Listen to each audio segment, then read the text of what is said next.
What's up, Mets fans? Welcome back to the New York Mets post-game show. We are not lively. We are not happy. This is a brutal loss, but we're here to talk about it. I'm here with my guy, Rob. It's your boy, CP and Rob. And again, Rob, listen, I'm going to ask you how you're doing. I'm deflated right now. This was a very deflating loss. Um, it was within the Mets' reach, and for a multitude of reasons, they weren't able to close it out. We'll talk about the offense disappearing essentially after they took that 3-1 lead. We'll talk about the bullpen and the decision to put in Phil Maton. This doesn't feel good if you're a New York Mets fan, right? This doesn't feel good at all. This is kind of a momentum shifter. But again, we'll talk about it. Thank you for tuning in to the Mets post-game show right here with myself and Rob. And again, I'm kind of at a loss for words right now because I was not expecting to talk about this kind of game, honestly. So, what's up, Rob? Yeah, the game was in hand the whole time, right? The outcome of this game, regardless of who pitched, I brought it up in the pregame, so I'm not going to backtrack on it now. I thought the eighth inning was going to be Maton. I've said it from the beginning. I know it was a soft tosser. I know he hasn't been good, but Stanek hasn't been good basically either for the most part. But only 9 pitches for Stanek. I was surprised.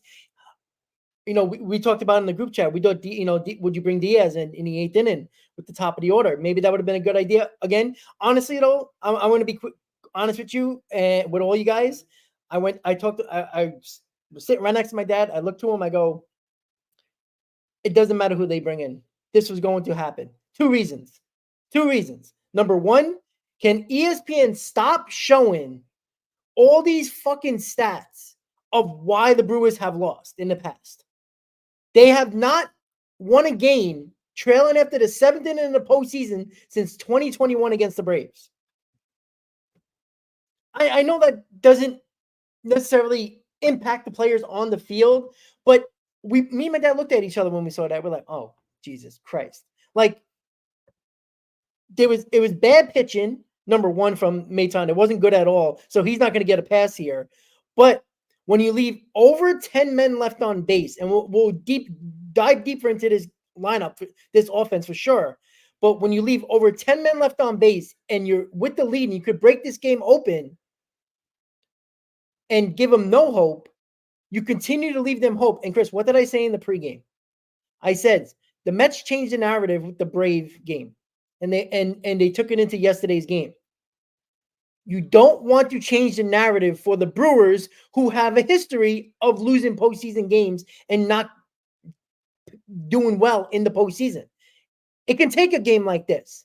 And now we got to rely on, I'm assuming it's going to be Quintana. Nothing's official. It's going to be either Peterson or Quintana, obviously.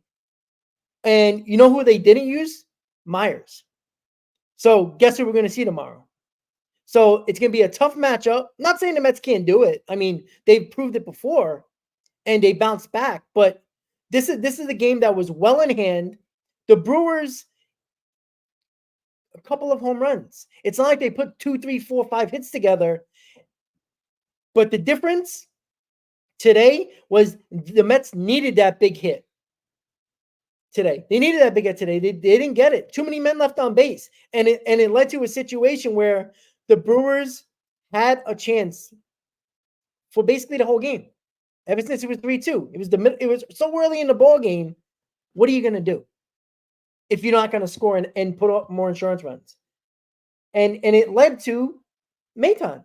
And I'm not backtracking. I said it in the pregame. The eighth inning with Maton. Now, the way Stanek pitched in the seventh, me and my dad said, you think they should bring out Stanek back? Only 9 pitches? Would you go to Diaz? Now, I probably would have went to Diaz if it was me, because we brought it up in a group chat, right? We both agreed with that. Maybe they should bring him in. So I guess I'm not mad at the move because of the fact that I said pregame I thought it was going to be Maton in the eighth, Chris. Just shitty. I'm livid at the move. I'm sorry. I'm absolutely livid at the move. I'm gonna You tell brought it you. up. I'm gonna tell you why. I'm gonna tell you why for a couple of reasons, right?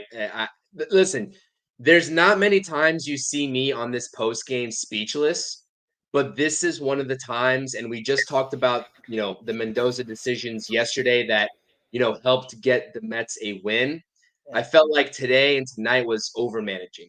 Yesterday he let the game come to him. He made the perfect decisions with the lineup, the in game in terms of, pinch hitting JD for Winker, etc. But tonight I felt like it was over managing. First of all, please hit that thumbs up. I know this is a Mets loss. Hit the thumbs up on both channels, on both streams. Subscribe to both channels. Again, we don't shy away from losses. But we'll talk about this offense because I completely agree. I said it this entire game, ever since they got that third run.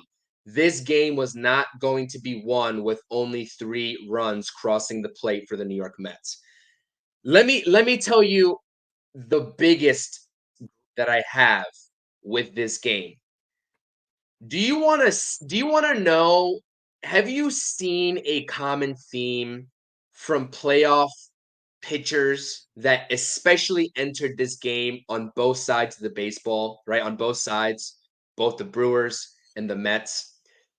The common theme is that, and I understand that in today's day and age, you don't have to be pumping 95, 96, 97 miles per hour to be successful. I understand that. Location is everything. Listen, if people saw our back and forth in the chat, I said I would probably leave Ryan Stanek in there, see if he gives up a base runner, right, in Jackson Churio, and then throw in Edwin Diaz. But you want to know who I did not want to see? And I know that you said it in the pregame. And honestly, like I would have preferred Reed Garrett in that situation because I don't trust a guy that throws 91, barely 92 miles per hour in that situation, especially to their top 3 hitters. I do not trust that type of pitcher. Now, let me preface this by saying I understand that Phil Maton, ever since he came into this organization, has been an absolute stud, and he has produced more often than not. What he did in Atlanta, right, did not inspire any confidence from me against a decent lineup in Atlanta, and obviously you see what you get tonight. I think it was a little bit of over-managing from Carlos Mendoza tonight because I think with the way that Stanek looked in that 7th inning, he should have easily been out there, right? In terms of how he looked and in terms of how many pitches or lack thereof that he threw in that 7th inning, he should have been out there. Or if he were to be relieved, the only person left in that bullpen that I would have trusted was Edwin Diaz. You cannot throw a guy, right, that throws soft pitches, right? Curveballs that are 88, 89 miles per hour. I understand the location if it's there, he might get some outs. And it was looking promising for a little bit there, right? After the Jackson Churios home run, he gets the next 2 outs. I believe that's how it shook out. Anyway, it doesn't really matter. It looked like he was going to get out of the inning. But he was missing with his bread and butter pitches too. Before that home run, the previous at bat, I'm going to quote myself here. I said, what did I say? Maton is playing with fire. ... That was probably a minute before that go-ahead home run happened. It doesn't like, you can put 2 and 2 together to see a guy that has his pitches that are normally working when he's successful, but he's leaving it out over the plate, right? You can see that. Yeah. I really think that instead of Jeremy Hefner coming out to try to calm him down after that base hit, it really should have been Carlos Mendoza at the very minimum. Listen, I can live, right? I can live with them tying the ball game because your offense doesn't do the job. He gives up a leadoff home run. I can live with that. That's fine. Whatever. But after that base hit that he gives up, he needs to be pulled immediately. And that needs to be Diaz. That's my 2 cents, and that's my rant on the topic. I didn't like. Chris, I want to ask you. I don't think Diaz was available. The only reason why I say that because they panned to the bullpen a couple of times, not enough in my opinion, but you usually see Diaz doing his warm-ups, doing the arm motion like this. You see him walking around a little bit. I don't think he was available. I don't think he was available. To be quite honest with you, uh, again, I'm not making the excuse for Mendoza because Mendoza clearly overmanaged in that spot, and look, I didn't say I wanted Maton in pregame. I thought that's what was going to be the case. But again, I thought Diaz was going to be available. We both thought in the beginning of in the pregame, right? I'm thinking about it now, not thinking during the game because I was, pacing, thinking we're going to lose this fucking game. But maybe Diaz wasn't available, and if he wasn't available, then and if Buto wasn't available, because I think that would have been the other guy I could have went to other than Maton, then they were kind of stuck. Because what I'm thinking is they were probably going to use Maton for 2 innings, in my opinion. Because why else put Maton in that spot then? You could have brought up Ryan Stanek in the eighth inning, and all right, if he gave up the runs, but again, I mean, I would like to know. Like, I'm not watching the post game right now. If anybody's watching it right now, let us know if Mendoza said Diaz wasn't available because there was no mention of it. I mean, they're not going to play their hand, so I don't think they would mention it before the game. But if he wasn't available, then I can't say it was a bad job putting Stanek in the 7th because that was making sense at the time. But if you didn't have Diaz, Reed Garrett should have came out for the 7th. And then you would have had Stanek for either the 8th or the 9th. At least that's where I would have went to. But again, I don't know. So, I mean, you were going to have to use maybe Maton somewhere, I was thinking. But, like, unless you were really trying to save Diaz for the 9th, which is kind of weird because Mendoza doesn't do that. And that's why I think he second-guessed himself, Chris, with not pulling Maton. Either Diaz wasn't available, and that's why when Ottavino was warming up, before he gave up that home run. So right after Churio, he was warming up in the bullpen. So Ottavino in that spot, I don't care. Give me Danny Young instead of Ottavino. Like, seriously. But seeing Ottavino, and it's all coming to me now since I was not really, like, my mind was just laser focused on the game, not really thinking about all these options. But if Ottavino was warming up after the Churio home run, not Diaz, that tells me Diaz wasn't available.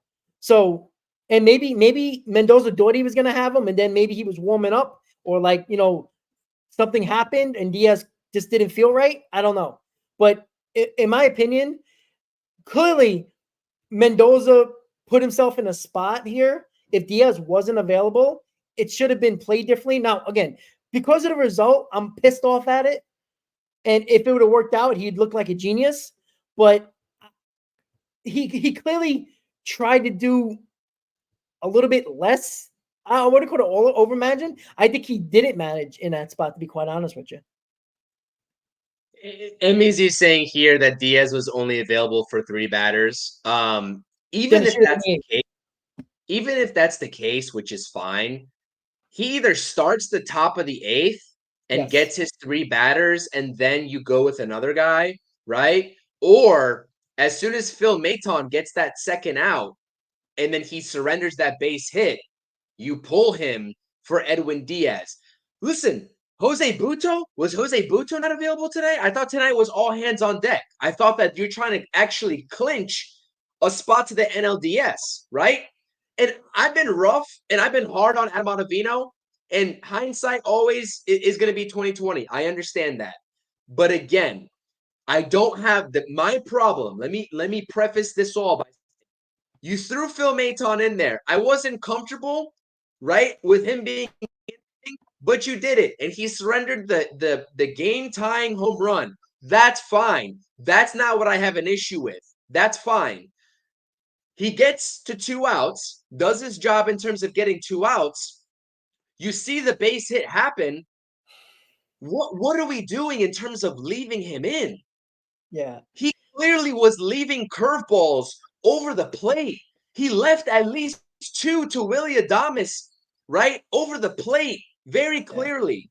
What are we doing at that point? I would rather see Adam Ottavino and take a chance at Adam Ottavino even in that. I know that's crazy coming from me, right? I know that's crazy. because I've spoken on Adam Ottavino in terms of not wanting him on this team, not wanting him in any high leverage situations. But I would rather just throw a different look at the Brewers at that point than having Yeah. Phil Maton out there after he surrenders that base hit. But give me Edwin Diaz for sure, right? Even if you have to pull him in the 9th inning and go with a guy like Jose Buto for the 9th. This is supposed to be all hands on deck. Yeah. Yep, I That's agree. the problem that I have. And listen, I understand that hindsight's always 2020, Rob. I understand. Again, I'm gonna give I feel like for me, you could either call it over managing or under managing. It doesn't really matter what it is, but I feel like you have to at least have the feel for that certain situation. And Mendoza's had the feel for a lot of situations this season. Quite simply, don't agree with the way that that situation was utilized. Again, don't have a problem. I did have a problem, but I don't have a problem, right? Maton's been great. Try to entrust in him in the 8th inning. But at a certain point, enough's enough, and Jeremy Hefner doesn't have to go out there. It should have been Carlos Mendoza to try to mitigate that 2-run go-ahead home run. Yeah, like you called it in the group chat, even when the inning started, you said it, right? Look, the fact is, it's not about Maton coming into the ball game. It's after that home run, he should have been out. At the very least, after that base hit, after the double play, he should have been out. Regardless if it was Ottavino, Diaz, doesn't matter. Now, what I don't understand, this is what annoys me, and this is not just the Mets. This is just other teams as well. Because if everybody was watching the Orioles game as well, the manager for the Orioles, I forgot his name, but he also said that there was a pitcher that was only available for 3 batters. Can I ask you something? What is the difference between 3 batters and 4 batters? 10 pitchers, maybe? And even if you don't want him to go 3 innings, three more than 3 batters, pitch him for the first guy, see how he feels. If not, you bring somebody else in. And if they blow it, all right, we'll probably kill him because we don't know the situation. But after the game, say, yeah, Diaz was only available for that spot. But in my opinion, I'm sorry. You can't say in the Atlanta game, you're going to pitch him 55 pitches, over the last 3, almost 60 pitches in like 3 days, and overuse him in games that mattered in the Brave game and pitch him like crazy in 2 innings and tell me he's only available for 3 batters when if you win today, you got 2 days off. So he would recover for Saturday. Now, so what? You save him for 2 days now.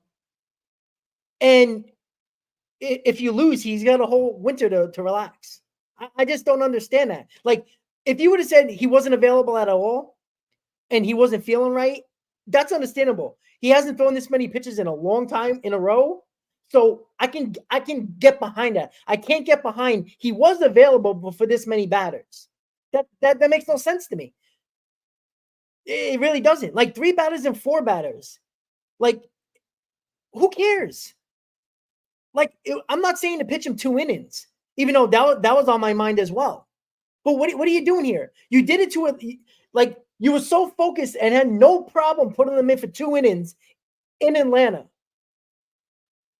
But you weren't going to do it in a clincher that could have gave you 2 days off before the divisional round. And again, not saying that anybody who we wanted in or could have been in was going to do the job, but that's where I'm a little upset with Mendoza right now because it's just like, look, we haven't got on Mendoza a lot this year. He's made a lot of good moves, but that was a mistake today, right? We talked about Murphy getting outmanaged by Mendoza. Murphy outmanaged Mendoza today. So it's 1-1 here. And again, who knows about tomorrow? I'm telling you, tomorrow's a complete crapshoot. Look, if Jose Quintana, I think he's the one going. I think somebody said that in the chat. If he's the one going tomorrow, I'm on board with the veteran here. I don't think you can go to Peterson in that spot, even though I wouldn't mind it, to be quite honest with you. But I'd rather go with the veteran. But we all know this. If Quintana doesn't have it in the first inning, Peterson's warming up. He's going to be in this game. And then we going into Philly, unfortunately, probably with McGill starting game 1, most likely. Like, I would hope Peterson's gonna warm up because I thought it was all hands on deck for game two, but apparently it wasn't. So again, I mean, you never know. You never know at this point. Is Peterson gonna warm up? Are they gonna utilize him on short rest? I have no idea. I do have to say this. I'm Listen, sorry, but Mendoza does learn from his mistakes, though. So we'll see. I don't know, but he usually figures out what he did wrong. Now I don't know. It didn't sound like in a post game. Nobody brought it up but he usually learns from that, and we better hope he learns quickly. Chris, I'm sorry I cut you off. no, you're good. I mean, listen, quite simple. We came on the post game yesterday after a win, and we talked about Carlos Mendoza's, great decisions. And obviously, listen, managers are going to have blunders. They're going to have screw ups, right? They're going to, be a little bit more conservative sometimes and be a little bit more aggressive the other times. I understand all that. Right? And this doesn't take away from the fact of how great of a job Carlos Mendoza has done this entire year. So again, I know that we're talking about this game because it's a loss, and it was really a game that the Mets had right in their palms, right? And that's what makes it so infuriating. And this loss does not take away from those successes that Carlos Mendoza has had. But when I look at a game that is right the palms, I'm looking at my palms right now, like right there for the Mets to take and to close out this series. And to just mitigate any sort of game three backs against the wall type of game, it's just like there's a couple of decisions that I really think should have just been, gone the other way. And you look at Reed Garrett, again, a guy in the pregame that I also said that I am trusting in, and I would expect him to come into a situation like the sixth inning. Guess who appeared in the sixth inning? And we haven't even talked about Sean Manaea, and it's unfortunate because I really think that Sean Manaea did his job, right? He didn't go the 6 or 7 innings that a lot of us predicted in the pregame. He went 5 innings, 2 earned runs, 4 strikeouts, no walks, only 86 pitches. Again, that seems to be the common theme here. I would have probably let Sean Manaea go one more. I'm not going to lie to you. I would have listen, there's a whole plethora of pitching decisions that Carlos Mendoza, up until this point, has been very aggressive with. So to see him take a step back and be a little bit more conservative with, in terms of taking Sean Manaea out at 86 pitches, in terms of taking Reed Garrett out after an electric sixth, right? Helped and coupled with the fact that Alvarez, threw out a runner, and Iglesias had a great tag in that sixth inning to help Reed Garrett out, coupled to the fact that Ryan Stanek looked electric and he took him out after 9-10 pitches, something like that. Like, all that stuff adds up. For me, I'm just sitting here wondering, when your strategy and what's got you to this place of being such a great manager has been trusting in your guys, going the extra mile with the Sean Manaea, going out there, right? Carlos Mendoza going out there, and everyone thinks he's going to take the ball away from his pitcher, but he goes out there and trusting them to get that last batter, to get that last out. And it's backfired a couple of times, but more so than not, that fires a player up. And that lets them know that, listen, this guy really trusted me. I better go get this job done. So to sit there and do it 3 times tonight with Manaea pulling him after 5, with Reed Garrett pulling him after, the 6th inning, Stanek again, I'm not going to lie. At this juncture of the season, I need my manager to learn after the first time or the second time, not after the third time. And I understand that he's going to come back and maybe manage a completely different way tomorrow. But again, I don't think Mendoza stuck to his bread and butter, and I don't think that he stuck to the strategy that got the Mets here and that got the Mets to this position, right? And that's entrusting in your guy and letting them go and seeing how they fare with that extra mile. Because guess what? Again, I don't have a problem with Maton coming in, but my preference would have been either Edwin Diaz, if he's only available for three outs or 3 batters, whatever it is. We're not watching the post game. Is start with him in the 8th inning, right? And then worry about the 9th inning after that, maybe throw in Buto, whoever, or just let Ryan Stanek go out there and show you what he's got. And if he gets into any sort of trouble, at the first sign of trouble, you replace him and you throw in Edwin Diaz. It had to have been Stanek and Diaz and then figure the rest out, in my humble opinion. And again, in the biggest game of your season up until this point, You don't deviate away from the bread and butter that's gotten you to this point, and that's my main problem with tonight's game. And again, I'm sorry to say, but the momentum has gone 180. It's gone 360. It's now in favor of the Milwaukee Brewers, and that's exactly what you had to avoid if you were the New York Mets going into this game. We said it on the pregame. All the pressure was on the Milwaukee Brewers. Well, guess what, right? We're probably going to see Tobias Myers, and I have a next slide, right? We're going to talk about the pitching matchups. We're going to talk about Game 3 tomorrow.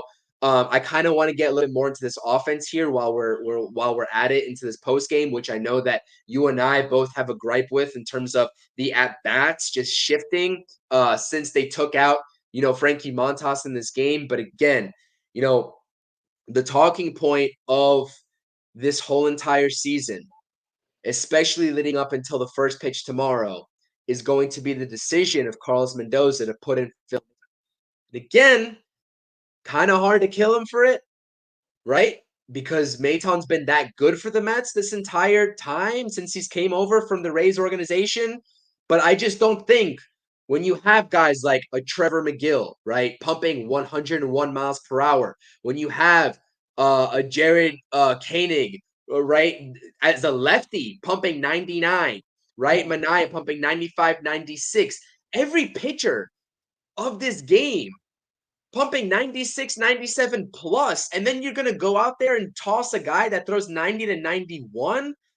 That's like BP to me. And I guess on the other hand of it, you can say maybe that would have like changed up the bat speed or whatever and gave him a different look. But, Maton didn't have it. His location wasn't there. The velocity wasn't there. And the Mets get burned. Quite simply, the Mets get burned because of that decision. And, we'll talk about Game 3, but let's talk about the offense real quick. And by the way, again, appreciate you all being here. I know it's hard for you all to sort of, envision this loss and to kind of swallow it. It's a tough pill to swallow, right? Just as much for you all as it is for us talking about it. We'd much rather come on here, spam the W's, and have a great chat talking about an NLDS, series. But it's something that we have to talk about, and we don't shy away from it. So please, if you enjoy these streams, win or loss, hit the thumbs up and subscribe to the channels, both myself and Rob's. But yeah, Rob, analysis of this offense. What do you make of it? Before we get to that, I see the people that say that Diaz said that he felt like he could go today. So was it he was available for 3 batters or he wasn't? Because if he said he can go today, then Diaz would be able to pitch more than that. So I don't. At the end of the day, it doesn't matter because he didn't come out there. So I'm sorry. You got to bring Diaz in some situation in this game. You don't leave your closers sitting there at any point in the game in the 8th or 9th inning. Like you just, or at least the 7th or 8th inning, or the 8th inning, excuse me. You don't leave him on the bench there. You just can't. So with this offense, huge problem. Now, I didn't get the total numbers, but there was definitely over 10 men left on base. There was at least 6 men left on scoring position. Honestly, this shouldn't have been a ball game. It should have never left to Maton blowing up in the 8th. It shouldn't have left Mendoza's decision because prior to taking him out, the Mets already left 10 men left on base. So with Mendoza not trusting the best pitcher in your rotation, your ace, after 86 pitches is one thing. But this offense completely fell apart after the 3 runs. I'm sorry. 2 or 3. I'm sorry, you would have scored 2 or 3 runs. That game was over. If it would have been 5-3, 5-2, that game is over. They're not coming back. They would have been pressing and pressing and pressing, inning by inning. And again, it's frustrating because this offense has done this before. This has always been the problem with the offense. They would score a couple of runs early, and they won't do nothing else the rest of the game. And then when you look back at it, they leave over 8, 9, 10, 11 guys left on base. They lose the ball game by 1 or 2 runs, and it shouldn't have came down to that. And this is why I get frustrated because you got Alonso costing us a run because he tripped over his bat. I've never seen that. I mean, we play baseball, Chris. Have you ever dropped the bat in front of your feet ever? I never. No, seen I can't say I have.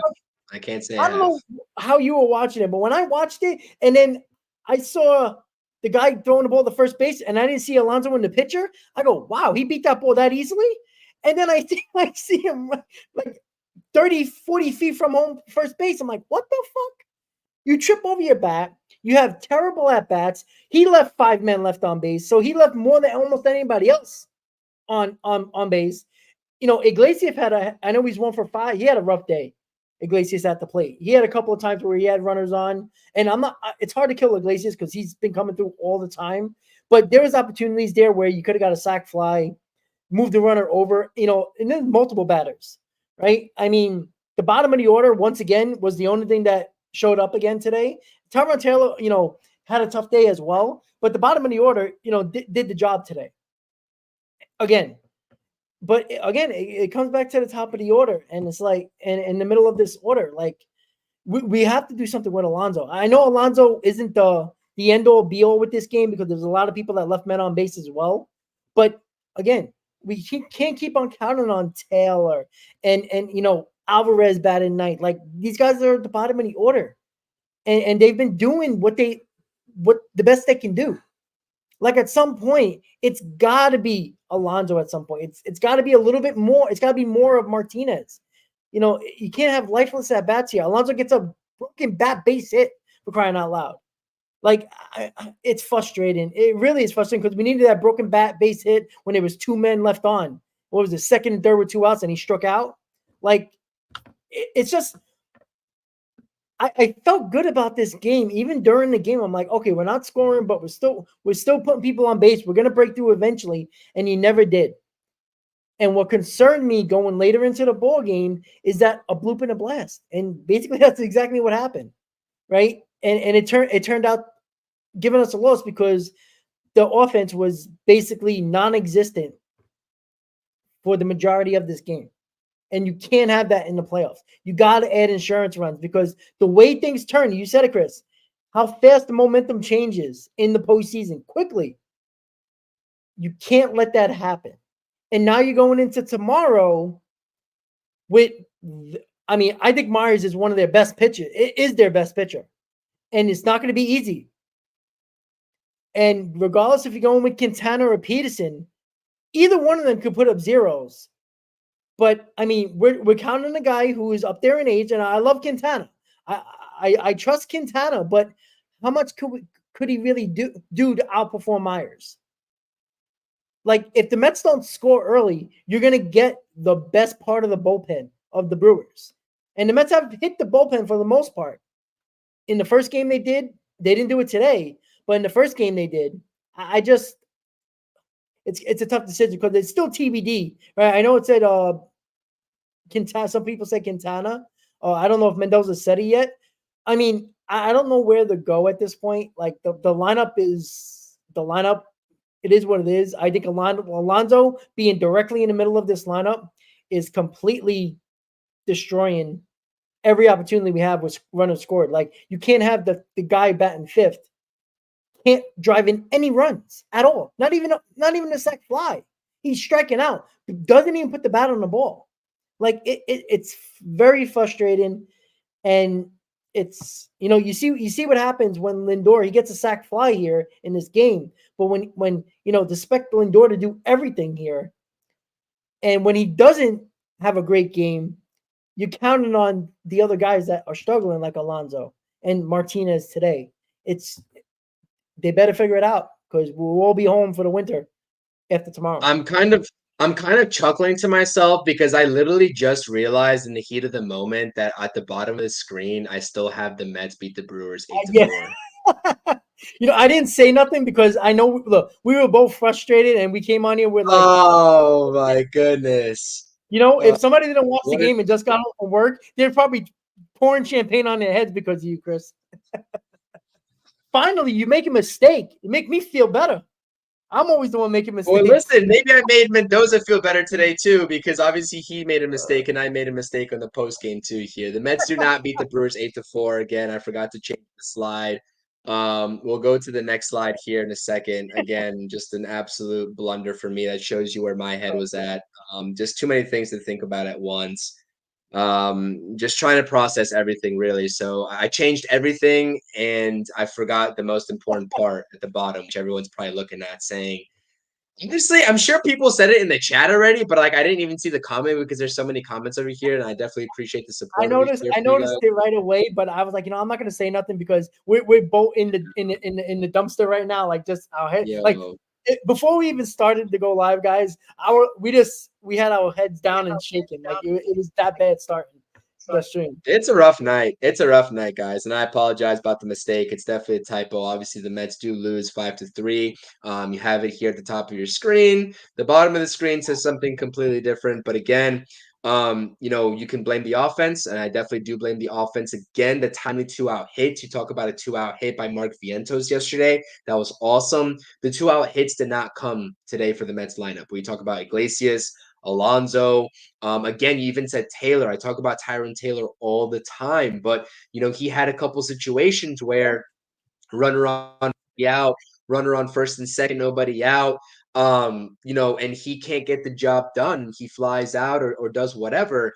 The guy that looked the most competent in this lineup tonight, and I loved his at bats, was Starling Marte. Starling Again, Marte took every single one of his at bats. He looked locked in. Like he looked like he was like, you know, just battling up there. Stolen base, run score, 2 for 3, takes a walk. Like this guy is just doing it all for the New York Mets. And again, a guy that's struggled to stay on the field, and it's unfortunate. You love that you can bat him seventh, and that's supposed to be a testament to how deep this lineup is. And this lineup is deep. They scored 8 runs yesterday, and they got off to a good start today. But a couple mistakes here and there. Pete Alonso tripping over his own bat. Um, untimely hitting. They can't get the timely hit today, and guess what? They kind of stay stagnant, and the bullpen just ends up blowing it. And it's not the bullpen that blew it. Let's be real here. It's Phil Maton that blew it. Phil Maton did blow this game. Stanek did his job.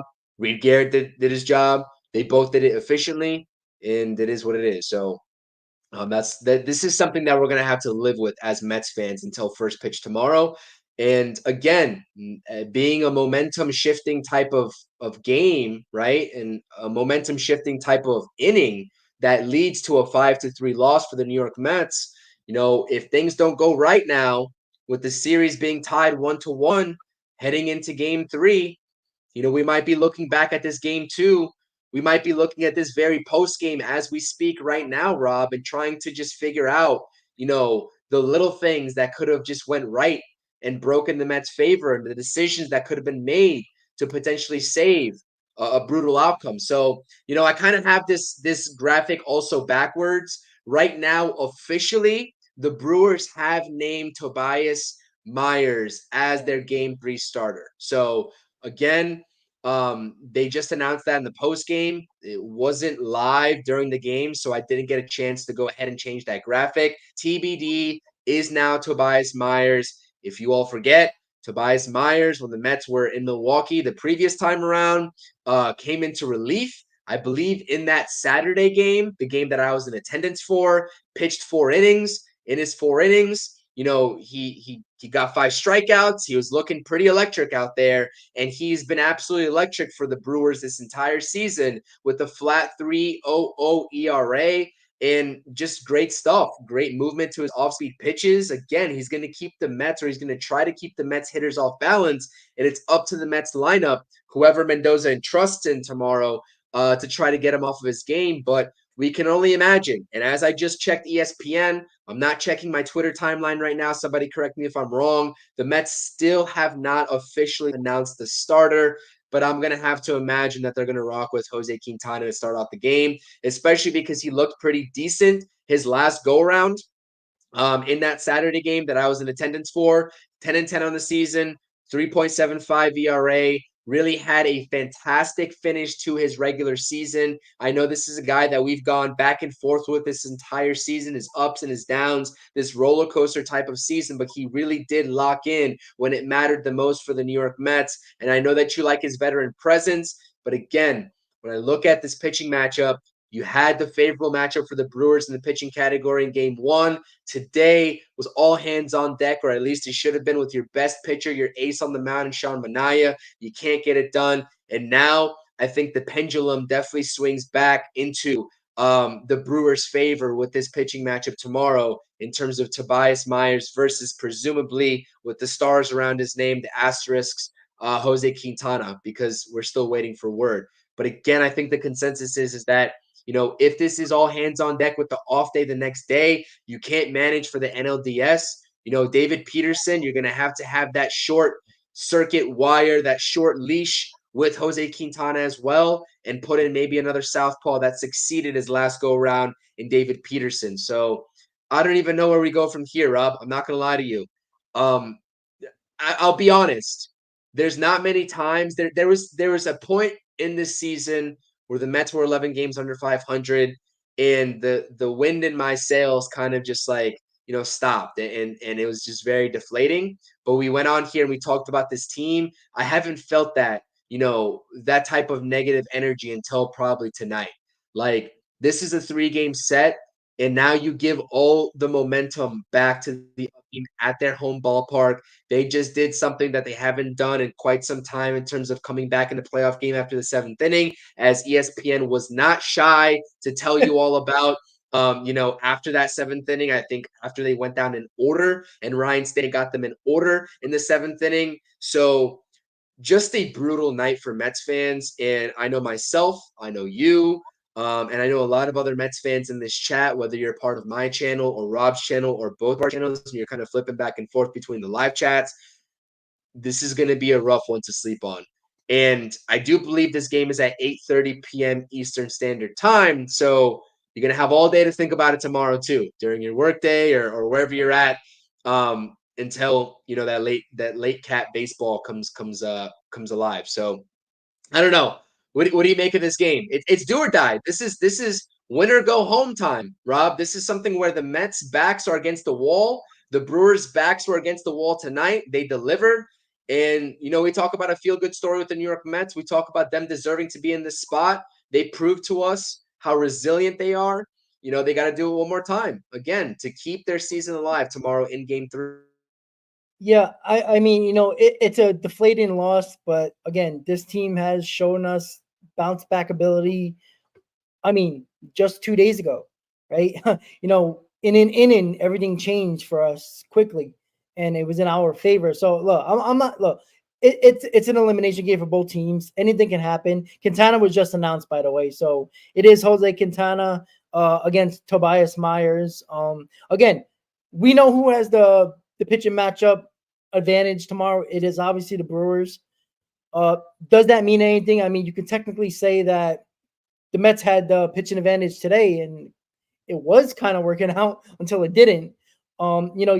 Both times you got both starters out early, and you couldn't take advantage of it, even though the bullpen for the Brewers are good, really good. But yeah, what I'm going to take from them, they better score runs, and they got to add on. Like, this is the whole thing right here. And I'm telling you right now, if Pete Alonso is fucking batting 4th or 5th tomorrow, I'm going to blow my fucking mind. Because this guy, Starlin Marte, needs to bat 5th. He deserves it at this point. Bring him up 5, so you got 1 through 5 that actually are capable fucking hitters. Like, every time, look, even though with Lindor, you got Iglesias, them guys, at least a few times they were there. They were in the game. It was just, oh my God, the middle of the order again, right? You can't have Alonso doing absolutely nothing and Martinez still fighting his way to try to get back to something looking like himself. Like, he's got a couple of big hits lately, but it's offers with those two guys. You can't keep them together anymore. And you can't. Marte's got to be 5th tomorrow. And I'm sorry, I know it's going to be a tough right-hander. Or you know what? How about shake it up a little bit? The Brewers did it today, and it's not like it's not like they really broke out of nowhere. Like they were struggling for 8 innings, 7 innings. Like they left men on base as well, and they weren't doing the job either, right? And they finally broke through. But if you look at the Murphy with his lineup today, he made changes, not player personnel necessarily, but he moved Churio to the leadoff spot. Terang was 9th. He did different things today. I think Mendoza might have to play Acuna tomorrow. And And I'm not saying Acuna's going to be the end all be all. He can go 0 for 5, 0 for 4 as well. I don't know if I'm going to play Martinez tomorrow, to be quite honest with you. I don't know if I can trust him, especially with Alonso probably being somewhere in the 4, 5, 6 spot. I would put Acuna, and I don't see the problem with that is I don't think Mendoza wants to lose Acuna possibly late in game in the field like he did the last 2 games. So that might be a situation as well, but you got to change up the lineup. Marte does not deserve to be that low in the lineup anymore. He's been consistently our best hitter the last 2 nights in Atlanta. He's prime time ready to go. He's got to be betting somewhere in the top 5. Anything else, 6 to 9, whatever. Because if the top of the order is going to do what they did today, you're not winning. It's just a fact. Because the Brewers, at least Churio came through today. And, what are you going to do? Mitchell, who is a guy who has had big home runs for the Brewers. He's came in big spots and hit a couple of game-tying home runs, game-winning home runs. So he's had that moment, but I don't know. These elimination games for both teams is just bad. We're gonna be at the edge of our seats. Like I can't tell you I have confidence. That's not fair to the Brewers. That's not But then again, I had a lack of confidence in this team many times this year, and they've proven me wrong. I was live during the Braves game right after the Braves took the lead in the 8th. I was demoralized. I couldn't believe it. And it changed like that. And I know it's an entire game, Chris, but I don't know what to take out of tomorrow. Just hope for the best. But they proved it before that they bounced back. It's just that can they do it against a very good pitcher? It's yet to be determined. Yeah, and we're gonna have to wait and see. Again, a great point by you, and we brought it up in the pregame. If you missed the pregame, there's a lot of overlap between what we said in the pregame versus what actually happened on the field tonight, for better or for worse in terms of the New York Mets, and the result. But the Brewers and Pat Murphy. Listen, he's a hell of a manager. He definitely learned from probably his mistakes in game 1 as well. He shook up the lineup as well in game 2 when their backs were against the wall. He put Terang, who was at the leadoff spot in game 1. Game 2, Terang was at the 9 spot. He flipped the order around and he put Churio in the leadoff spot, right? He moved Adames up. He put Gary Sanchez in at DH, right? Like there was some turnover there with the Brewers lineup. There's no reason why the Mets can't do the same. But again, the personnel are going to have to deliver. The guys that are mainstays in this lineup, Terang, still got a couple base knocks, got on base today. Frelick, same thing. Churio, right, with the 2 home runs, same thing. The mainstays of their lineup produce for them, right? And we're talking about, guys in our lineup that are mainstays. They need to produce. And the top of the list in that category is Pete Alonso, 100%, no matter where he bats, because there's only so much hiding of Pete Alonso that you can do, right? If you move him down the order, essentially you're just hiding him. It's not like you're taking away his bad at bats because his approach is still his approach. So again, I don't know what the solution is. I would say don't hold your breath for him not batting either 4 or 5 because it just seems like the Mets have not been willing to move him out of that sort of role in the order. But again, this team, I would also be lying to you if I said I was confident going into game 3. I'm getting a little bit of a bad feeling, but again, how many times, to your credit, Rob, and what you just said, how many times have they gotten punched and they've gone right back up where their backs have been against the wall and they responded, right? How many times have they done that? And tomorrow is just another opportunity to do that.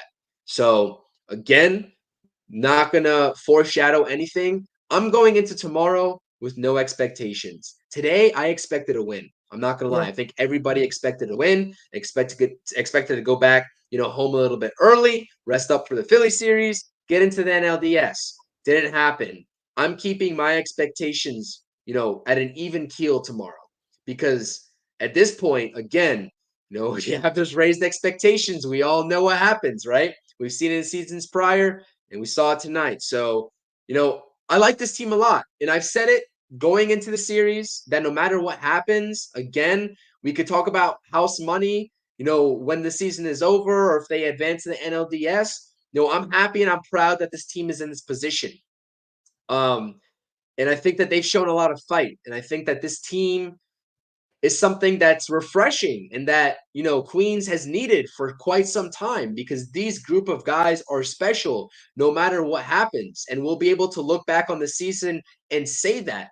But damn, looking back on this post game and what, transpired tonight on the field, when we get down a week or two, or whenever the season is actually over, whether it's tomorrow or whether the season gets extended and the Mets are done at whatever point, we're going to look back and say this is a great season. But, I just don't want to be looking back at this post game and hearing ourselves analyze the decisions that were made, the lack of offense that transpired, right, with 2 outs and whatever the situation was, and not in terms of not getting insurance runs.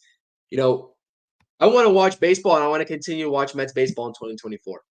Past tomorrow. It's up to the guys to get it done. You got Jose Quintana, again, confirmed right during this post game. Tobias Myers on the other side. The Mets lineup is going to have, a lot of adjustments to make against Tobias Myers compared to what they did against him the last go around. So it's not going to be an easy task. But something that I did do is I went back and fixed my blunder. Brewers beat the Mets 5-3 tonight, not the other way around. Apologies for the typo, but again, just a demoralizing loss, Rob. A demoralizing loss. We're getting on here until like 52 minutes of the post game. I think people are probably already tired about hearing about it. I think we all know exactly what went wrong, when it went wrong, on both sides of the ball, all three sides of the ball, right? In terms of the bats, the lineup, getting lethargic towards the end, the bullpen and Phil Maton, and obviously the decisions that, whether you're agreeing with or not agreeing with Carlos Mendoza, obviously the decision did not pay off with the final result. All three of these aspects led to a New York Mets loss. And, it's not just one decision that leads to this loss. I hope that people realize that. And that's what I try to always refrain from, is saying that this one thing was what lost the Mets the ball game. No, actually, it was a plethora of things that lost the Mets the ball game tonight on both sides of the ball. So, final words again, pregame and probably postgame. I mean, this could be the last game. Hopefully not. We're crossing our fingers that it's not the last day of pre-games and post-games for this electric 2024 New York Mets season. Again, we'll be here in the offseason, but I think this team has a lot more baseball left to play, and I think they have more of a stamp to make on these 2024 playoffs. And I'm not ready for this team to be done just yet, Rob. And this is how I kind of want to end the post-game stream, in terms of acknowledging that today was a bad loss, that if a couple of things broke the right way, the Mets, would be having a different tune and we'd be talking about an NLDS matchup already. But again, you can't shy away from the limelight. This is New York Mets baseball at the end of the day. This is the New York market. And these guys, have been brought here with the, like willingness and knowingness, I guess, if that's even a word. Like, they know that the limelight is here. This is New York, the New York market. This is where pressure makes diamonds. And we're going to see exactly what the Mets are made of tomorrow when their backs are against the wall. Again, they've succeeded so much in this, treacherous up and down roller coaster season for me to feel like they're going to fall tomorrow.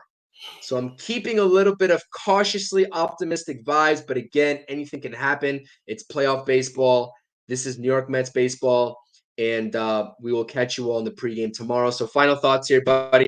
Breaking down this loss with me. Again, guys, chat.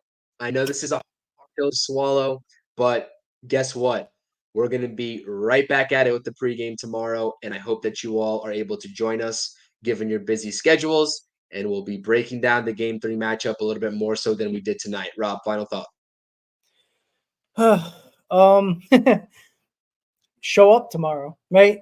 we talked about game one was a team all-around team effort. Well, this was an all-around team loss, right? From pitching, Mania still not being as good as he should have been. Maton not doing the job. The offense looking lifeless after the 3 runs. It's got to be a team effort tomorrow.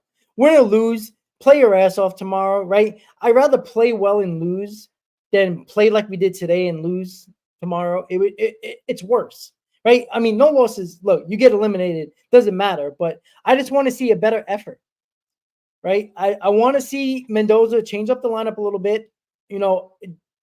Switch it up. Even if you want to keep the same guys in, which I don't think Martinez is going to play tomorrow. Just an FYI, I think it's going to be either Acuna or Winker. But switch up the lineup a little bit. Get the main guys that are hitting at the top of the order, right? You're going to leave the top 3 or 4, Lindor, Iglesias, Vientos, Nimmo, some order. But change it up a little bit. Marte needs to be a little bit more up in the order. And just play your ass off tomorrow. We know it's all going to be hands on deck. Like Mendoza has learned from mistakes. He made a terrible mistake today by continuing to leave Maton in.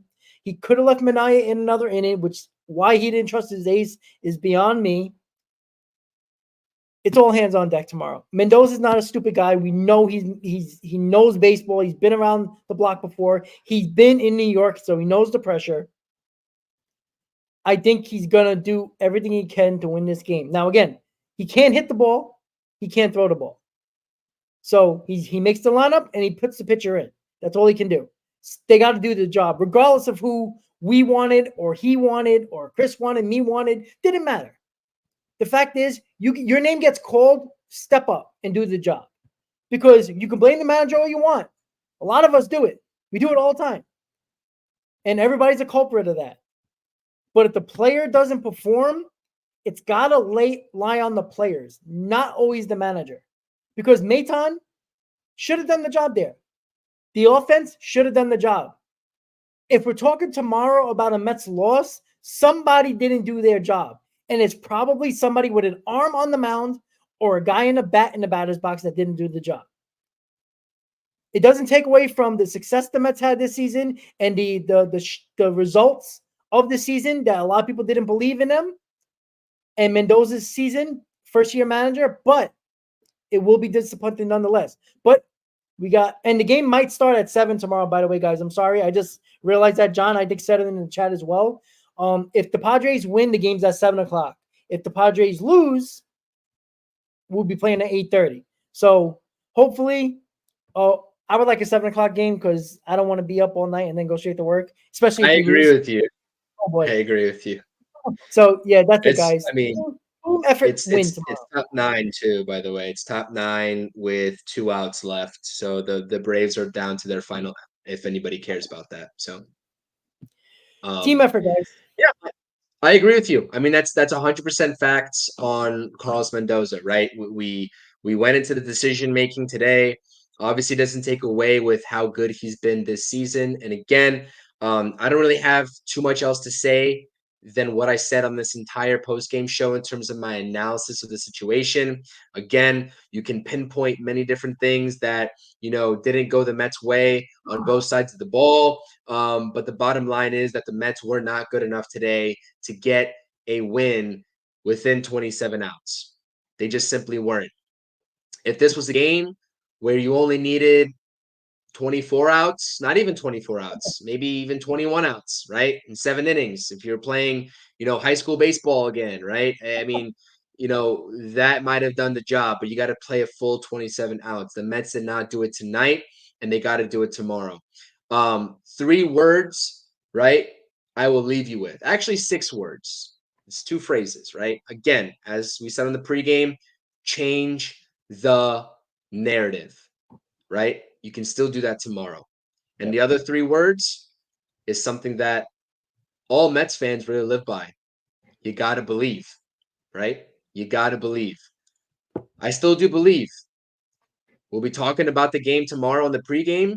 It's looking like we're playing at 7 o'clock officially, as the Padres have just locked up that series. The Braves are eliminated. So the Mets and the Brewers will be playing at 7 o'clock. Eastern Standard Time tomorrow on ESPN again. So we'll see you all. Presumably, maybe a 5:30 pregame, 5 o'clock pregame. We'll discuss it. You guys turn on the notifications again. Please hit those subscribe buttons on both of our channels at Talkin' Mets with Rob, at CPNY Sports on YouTube. Hit the thumbs up. Spam those thumbs up buttons. It really counts and it really matters on both streams in terms of putting these streams out there at the top of the list. But hopefully you've all enjoyed, our coverage this season in Talking Mets baseball. We don't want this to end. We don't want this ride to end. So hopefully Jose Quintana and this offense, as a group collectively are able to go out there and do the job tomorrow. And hopefully we're on here at this very time, maybe even a little bit before because it's an earlier game, talking about a New York Mets win. Thank you all so much for tuning in to this Mets post-game show. It's your boy CP. Here with my guy Rob. Again, Mets Brewers, series tied, NL wild card.